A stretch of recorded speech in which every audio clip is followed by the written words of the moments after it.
लोकसभा निवडणुकीच्या निमित्ताने बीडमध्ये पंकजा मुंडे आणि धनंजय मुंडे यांच्या जोरदार फैरी झडू लागल्यात। धनंजय मुंडेंनी पंकजांवर टीका केल्यानंतर आता पंकजांनीही त्यांना जोरदार प्रत्युत्तर दिले।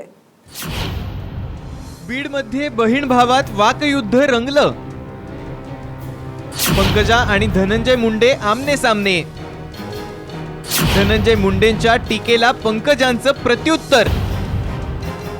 बीड लोकसभा मतदारसंघात सध्या मुंडे बहीण भावांमध्ये चांगलंच वाकयुद्ध रंगल्याचं चित्र पाहायला मिळतंय। गोपीनाथ मुंडेंचं नाव घ्यायचं की नाही हे ठरवणारे तुम्ही कोण असा सवाल धनंजय मुंडेंना करण्यात आलाय। तसंच तुमचं दुकान बंद झाल्याची ही टीका पंकजा मुंडेंनी केली आहे। गोपीनाथ ते नाव घ्यायचं नाही हे ठरवणारे धनंजय मुंडे कोण ते पोस्ट करतात फेसबुकवर। अण्णांची आठवण झाली एका म्हाताऱ्याला मिठी मारून। आता ते अंतकाका माणूस आहे, आमच्यापेक्षा मोठ्या आहे, आम्ही धाकट्या बहिणी बिना बापाच्या, तर आम्हाला आमच्या बापाची आठवण येऊ नये, आम्ही गोपीनाथ मुंडेंचं नाव घेऊ नये।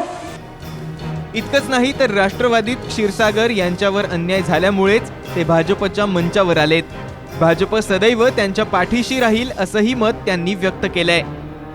न्याय न देता त्यांच्यावर अन्याय केला, त्यामुळे त्यावेळी अन्यायाच्या पाठीमागे त्यांच्या फार मोठं कारस्थान असतं आणि त्यामुळे आम्ही जयदत्त क्षीरसागरांच्या परिवाराच्या पाठीमागे नेहमी राहिलो आणि आमचे संबंध चांगले राहिले 4 वर्ष।